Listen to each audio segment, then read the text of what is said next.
তৃণমূলের পাল্টা একই জায়গায় আইএসএফের সভা এবং সেই সভা থেকে পাল্টা জবাব দিলেন আইএসএফ বিধায়ক নওশাদ সিদ্দিকী। আজকেই চাকুন্দি স্কুল মাঠে যে সভা আইএসএফের ছিল সেই সভাতে উপস্থিত ছিলেন প্রার্থী শাহরিয়ার মল্লিক এবং আইএসএফ বিধায়ক নওশাদ সিদ্দিকী। এবং এই মঞ্চ থেকেই আপনারা জানেন কয়েকদিন আগে যে সভা হয়েছিল তৃণমূলের, সেখান থেকে কিন্তু তৃণমূল প্রার্থী বারবার নিশানা করেছিলেন আইএসএফকে।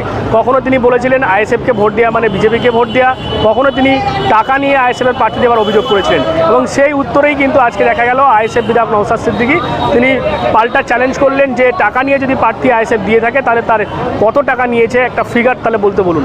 পাশাপাশি আইএসএফকে ভোট দেওয়া মানে যে বিজেপিকে ভোট দেওয়া সেটাও কিন্তু তিনি অস্বীকার করলেন। যেহেতু তৃণমূল প্রার্থী কল্যাণ বন্দ্যোপাধ্যায় হারবেন সেই কারণেই তিনি এইসব কথা বলছেন বলে কটাক্ষ করেছেন আইএসএফ বিধায়ক নওশাদ সিদ্দিকী। জনগণের জনপ্রতিনিধি হয়ে এই এলাকার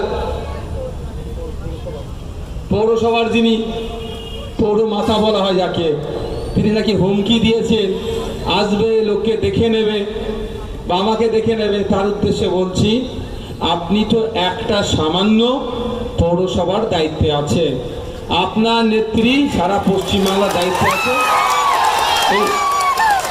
একটা পশম আমার হিলাতে পারছে না। বলবেন আপনার নেত্রীকে, বলবেন অভিষেক ব্যানার্জিকে।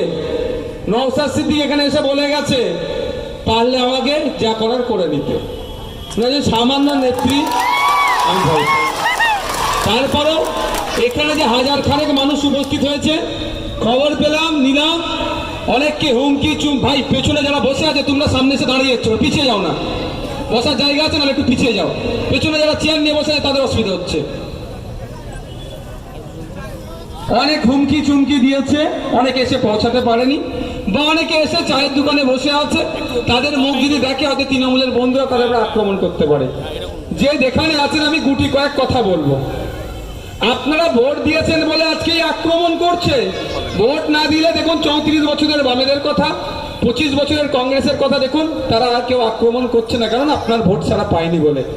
তাহলে ভোট দিয়ে কি হচ্ছে, তাকে ডেকে নিয়ে আসছেন আপনাকে মারার জন্য। তো ভোটটা এবার ঠিক জায়গায় খেলে দিই, আঙুলের খেলাটা এবার ঠিক জায়গায় একটু খেলো। বলে না যে অঙ্গলি করে না, বলে অঙ্গলি করতে ঠিক জায়গায় অঙ্গলিটা করুন, সব নেতা থেকে বাঘ থেকে বিড়াল হয়ে যাবে। তবে তার বেশি সময় নাই, বলে রাখছি আপনাদেরকে, ডানকুনির খাল পরিষ্কারের জন্য যত টাকা বরাদ্দ করা হয়েছে, কত টাকা কাটমানি খেয়ে কত অল্প টাকায় খাল পরিষ্কার করেছে, সময় আসছে ডানকুনির যে সমস্ত মানুষের ডেভেলপমেন্টের জন্য যে টাকা বরাদ্দ হয়েছিল সে টাকায় কাটমানি খেয়ে তারা অ্যাসেট বাড়িয়েছে, প্রভাব প্রতিপত্তি বাড়িয়েছে। তাদেরকে বলছি সতর্ক হন, আগামী দিন বাংলার ক্ষমতাতে আইএসএফ আসছে, এসে কমিশন বসাবে। ডানকুনি পৌরসভাতে কমিশন বসবে, ডানকুনি পৌরসভাতে কমিশন বসে যে টাকা ডানকুনির মানুষের ডেভেলপমেন্টের জন্য এসেছিল, কতটা ডেভেলপমেন্ট হয়েছে আর কতটা নেতাদের পকেটে ঢুকেছে, ভ্যানিটি ব্যাগে ঢুকেছে, সেটাও কমিশনের মাধ্যমে বার করা হবে, ছাড়া হবে না। যারা এখন ওই জনগণের ট্যাক্সের টাকাতে উন্নয়নের জন্য এসেছিল, যারা আজকে লুট করেছে, তাদেরকে বলছি কেউ খবর আছে দীঘায় হোটেল কিনেছে, কিনুন। সময় আসবে কমিশনের মাধ্যমে টাই টু পাই হিসাব হবে। কেউ লরি কিনেছে, স্করপিও কিনেছে, হাইওয়ের দ্বারে জায়গা কিনেছে, দুর্গাপুর এক্সপ্রেসওয়ের দ্বারে জায়গা কিনেছে, আপনার ফ্ল্যাট কিনেছে। সময় আসে সাথে সাথে কমিশন বসিয়ে সেগুলো সব উদ্ধার করে আবার কোষাগারে দিয়ে জনগণের জন্য করে যাবে। অপদার্থ এমপি আমি বলছি এখানে দাঁড়িয়ে, আমি ওনার চেয়ারম্যান ওনার মহাশয়কে বলছি, আপনার এমপি যিনি ছিলেন, বর্তমান তৃণমূল কংগ্রেসের যিনি প্রার্থী, তিনি একজন অপদার্থ। পারলে বলবেন, উনি তো আইনের খুব কথা বলে, যদিও একজন ফরমার জাস্টিস বললেন শুনলাম, কোন মানে কি নামটা কি নাম, কল্যাণ ব্যানার্জি কোথা থেকে পাস করেছে তার সার্টিফিকেট দেখাতে পারবে না। কত বড় আইনের বিশেষজ্ঞ বুঝতে পেরেছেন। পারলে আমার বিরুদ্ধে আইনত ব্যবস্থা নিতে পারবেন। বিদায়ী এমপি বর্তমান চেয়ারম্যান মহাশয়ের, যিনি চেয়ারম্যান মহাশয় যার হয়ে গলা ফাটাচ্ছেন, সেই কল্যাণ ব্যানার্জি একজন অপদার্থ। তিনাকে যে কাজ দেওয়া হয়েছিল তিনি সে কাজ করেননি। মাননীয়া এই এলাকার যিনি চেয়ারম্যান আছেন, আমি আসলে নাকি ওনার বুক ফাটে, কবির শঙ্কর আসলে ওনাদের বুক ফাটে না, নওশাদ আসলে উঠ পড়ে, বিজেপি মিটিং করলে বকলমে সহযোগিতা করে, রাতের অন্ধকারে এখানকার চাকন্দির মানুষকে ভয় দেখানোর জন্য খোঁজ নিয়ে দেখুন, হয়তো চেয়ারম্যান লোককে টাকা দিয়ে রাতের অন্ধকারে বিজেপি ঝান্ডা লাগায়, খোঁজলে পাওয়া যাবে, শুধু ভয় দেখানোর জন্য। কবির শঙ্কর এখানে গোহারা হারছে, কবির শঙ্কর বসু মহাশয়, কিন্তু দেখাতে হবে যেখানে বিজেপি আছে, মুসলমানরা ভয় নাকি তৃণমূলকে ভোট দেবে, ও আর ভয় দেখিয়ে লাভ হবে না, হবে নাকি ভাই? তো ওই রাতের অন্ধকারে বিজেপির ঝান্ডা বাঁধার লোক নয়, খুঁজে পাচ্ছে না, আমি আপনাদের বলে দিচ্ছি, বিজেপির ঝান্ডা বাঁধার লোক খুঁজে পাচ্ছে না, তৃণমূলের ছেলেরা রাতের অন্ধকারে বিজেপি ঝান্ডা লাগিয়ে দিচ্ছে, কারণ আপনাদের ভয় দেখানোর জন্য। এই এখন নাকি বিজেপি আছে, ঘোড়ার ডিম আছে, কটা বুথে এজেন্ট দিতে পারবে বিজেপি, মিলিয়ে দেখে নেবে, তখন আমাকে বলবে। এখান থেকে সারিয়ার ভাই জিতছে, ওই জন্য ওদের মাথা খারাপ হয়ে গেছে, ওই জন্য আটকে দেবে। কবির শঙ্কর বসে সে প্রোগ্রাম করবে ডানকুনির আশপাশে, কোনো অসুবিধা নাই, তার হয়ে শব্দ খরচ নয়। নওশাদ সিদ্দিকী প্রোগ্রাম করলে জ্বালা কেন এত? আমরা ওষুধে কাজ হচ্ছে, তুমি ডানকুনি এলাকায় প্রমোটিং রাজ চালাবে, আমার জায়গা, আমার পর্চা, আমার হাতে কনভার্সন সার্টিফিকেট আছে, আমি ফ্ল্যাট তৈরি করবো, এসে একটা বাড়ি, একটা ফ্ল্যাটের ওই বিল্ডিং এর একটা ফ্ল্যাট দিতে হবে, এগুলো বন্ধ হয়ে যাবে বলে নওশাদ সিদ্দিকী আসলে এই জন্য ভয় পাচ্ছ, বন্ধ করে দেবো। আপনার জায়গা, আপনার দলিল, আপনার পর্চা, আপনার প্ল্যান স্যাংশন করতে গিয়ে আপনি টাকা দিয়েছেন, তারপর আপনি ফ্ল্যাট বানাচ্ছেন, আর আপনার যদি ফ্ল্যাটে এসে বলে আমার ভাগে একটা দিতে নাহলে হতে দেবো না, এগুলো বন্ধ করে দেবো, ওই জন্য ভয় পাচ্ছেন মাননীয়, না ভয় পাল্লা লাগছে আমাদের, মানে 2000 টাকা যদি নিয়ে আসে কেউ ছাড়বেন না, কিন্তু বুঝতে পারছেন, ভোট কিনতে আসবে, রাত্রে আসবে, চুপচাপ নিয়ে নেবেন, চুপচাপ রাতে নেবেন, সকালে গিয়ে চুপচাপ খামে ছাপ দিয়ে চলে আসবেন। ও টাকা আপনার টাকা, ও টাকা আপনার টাকা। ইলেকট্রাল বন্ডটা কি কোম্পানি টাকা দিচ্ছে না, কোম্পানি কি পাগলা কুত্তাই কেটেছে নাকি কোম্পানিকে টাকা দিচ্ছে? কেন কোম্পানি টাকা দিচ্ছে? ওর পরিবর্তে এই জীবনদায়ী ঔষধের দাম চড়চড় করে বেড়ে যাচ্ছে। ইলেকট্রিক কোম্পানি টাকা দিচ্ছে সরকারকে, দলকে, আবার ইলেকট্রিকের ইউনিটের দাম বেরিয়ে দিচ্ছে, তাহলে আমার টাকা তো ঘুরে আমার কাছেই আসছে, ছাড়বেন কেন? চুপচাপ নেবেন আর কোথায় ছাপ দেবেন? হ্যাঁ, চুপচাপ চুপচাপ। এখানে এমন একটা স্লোগান দেব, এই আওয়াজটা মাননীয় চেয়ারপারসনের মাধ্যমে কল্যাণবাবুর কাছে যেন চলে যায়, আর কল্যাণবাবু এই আওয়াজ না সহ্য করতে পারে।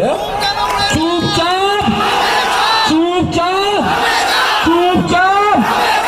এই চোরেদেরকে 1 ইঞ্চি জায়গা দেওয়া যাবে না। হ্যাঁ, চোরেরা চাকরি চোর, স্বার্থে যে টাকা আছে সেটা লুট করেছে, এরা চোর। বাচ্চাদের মিড ডে মিল এরা চুরি করেছে। হ্যাঁ, এরা চোর, এরা রেশন চুরি করেছে। বালুবাবু জ্যোতিপ্রিয় মল্লিকান জেল খাটছে। এই চোরেদেরকে একটাও ভোট দেওয়া যাবে না। আর চোরেদেরকে যারা যোগ্য সাথ দিচ্ছে বিজেপি, কবির শঙ্কর বাবুদেরকেও ভোট দেওয়া যাবে না। সকলে ভালো থাকবেন, সুস্থ থাকবেন। শেষ কথা আমি বলবো, একটা কথা বলবো ভাই, শেষ করবো। আচ্ছা ভাই, কবির শঙ্কর বাবু এসে, কবির শঙ্কর বাবু তো কল্যাণবাবুর বিরুদ্ধে বলছেন, ওর কারণ দেওয়া যাবে না। আচ্ছা, মমতা ব্যানার্জি আর শুভেন্দু অধিকারীর সাথে মারপিট হতে দেখেছেন কেউ? একটু জোরে বলুন না, ভয় লাগছে নাকি? মোহাম্মদ সেলিম সাহেবের সাথে শোভন বাবুর মারপিট হতে দেখেছেন? একটু বলুন। অধীর চৌধুরীর সাথে অভিষেক ব্যানার্জির মারপিট হতে দেখেছেন? সুজন চক্রবর্তীর সাথে দিলীপ ঘোষের মারপিট হতে দেখেছেন? আমরা মারপিট দেখতে চাই না, কিন্তু হয় না। কিন্তু মারপিটটা কি দেখছি? এই চায়ের দোকানে বুথে বসে কে সিপিএম করে, কে বিজেপি করে, এআইএসএফ করে, তৃণমূল করে, মারপিট হচ্ছে। তো আমাদের কি বুথের লোকের চর্বি একটু বেশি? মমতা ব্যানার্জি ডেকে শুভেন্দু অধিকারীকে চা খাওয়াচ্ছে, কোনো সমস্যা নয়। সুজন চক্রবর্তী সিপিএম এর লিডার, তিনি তৃণমূলের পার্থবাবুর সাথে এক এসি রুমে বসে গল্প করতে পারে, দিলীপ ঘোষের সাথে বসে গল্প করতে পারে বিজেপির নেতা, কোনো সমস্যা হচ্ছে না। তো কুণাল ঘোষ বিজেপি তৃণমূলের নেতা, দিলীপ ঘোষ বিজেপির নেতা, সুকান্ত মজুমদার বিজেপির নেতা, এক জায়গায় বসে কেক কাটতে পারে, কোনো সমস্যা নাই। সমস্যা কোথায়? এই ডানকুনি, এই চাকন্দি, এই ডায়মন্ড হারবার, এই বাসন্তী, এই ভাঙড় থেকে শুরু করে দার্জিলিং, বুথ স্তরে মানুষের মধ্যে মারামারি, হানাহানি। আর কতদিন মারামারি করবেন ভাই? 1952 সাল থেকে আপনার দাদুরা মারামারি করেছে এই নেতাদের জন্য। নেতাদেরকে পার্লামেন্টে পাঠিয়েছে, কেউ কবরে গেছে মারামারি করে, কেউ শ্মশানে পাঠিয়েছে, কারো মাথা ফেটেছে, নালে কেউ জেল খেটেছে। হয়নি ভাই? 1952 সাল থেকে যে থেকে ভোট দিতে শুরু করেছেন মারামারি করিয়েছে আপনার দাদুকে। আপনার দাদুকে মারামারি করিয়ে ওদেরকে নেতা করালো। আপনার দাদু ভাই কবরে গেল, শ্মশানে গেল, জেল খাটলো, মাথা ফেটিয়ে বাড়ি আসলো, একটা ক্ষতিগ্রস্ত হলো। তারপরে ওই নেতার ছেলের জন্য আপনার বাবা মারামারি করলো, কেস খেলো, কবরে গেল, শ্মশানে গেল, মাথা ফাটলো, জেল খাটলো, ধ্বংস হলো। এখন আপনাদেরকেও তার ছেলেদের জন্য লড়াই করতে বলছে। খুব ভালো কথা। লাভবান কি হচ্ছে? দাদু ছিল নেতা, বাবা হলো নেতা, ছেলে হলো নেতা। তার ছেলেকে নেতা করার জন্য আপনার দাদুকে লাঠিয়াল করে রেখেছিল, আপনার বাবাকে লাঠিয়াল করেছিল, আপনাকে লাঠিয়াল করে আপনার ছেলে কিভাবে লাঠিয়াল হবে তার লাইন করে দিচ্ছে এরা। ভুল বলছি নাকি ভাই? অর্থাৎ সব মিলিয়ে আর মাত্র কয়েকদিনের অপেক্ষা। 20 মে শ্রীরামপুর লোকসভা কেন্দ্রে ভোট, এবং তার আগে কিন্তু এইরকম পথসভা, আজকে মোট 3টি পথসভা ছিল আইএসএফের। প্রথমে যে বাঙ্গিহাটি এলাকা, সেখানে পথসভা করেন আইএসএফ চেয়ারম্যান নওশাদ সিদ্দিকী। তারপর চলে আসেন চাকুন্দি স্কুল মাঠ, সেখানে তিনি পথসভা করলেন, এবং এরপর নবাবপুরেও সভা রয়েছে এবং সেখানেও তিনি পথসভা করবেন। এবং একদিকে যেমন তিনি ভোট প্রার্থনা করছেন আইএসএফ প্রার্থীকে ভোট দেওয়ার জন্য, যেমন বলছেন এলাকার মানুষকে, পাশাপাশি কিন্তু আজকের এই যে পথসভা, সেই পথসভা থেকে দেখা গেল যে যিনি ডানকুনি পুরসভার পুরপ্রধান রয়েছেন তাকে যেমন নিশানা করলেন আইএসএফ চেয়ারম্যান নওশাদ সিদ্দিকী, পাশাপাশি তৃণমূল প্রার্থী কল্যাণ বন্দ্যোপাধ্যায়কেও কিন্তু পাল্টা জবাব দিলেন আইএসএফ চেয়ারম্যান নওশাদ সিদ্দিকী। কি বলুন আপনারা এই বিষয় নিয়ে? অবশ্যই কমেন্ট করুন কমেন্ট বক্সে। এরকম আরও খবর পেতে নজর রাখবেন ডিএনএন বাংলা। ডিএনএন বাংলা সবার মনে, সবার ফোনে।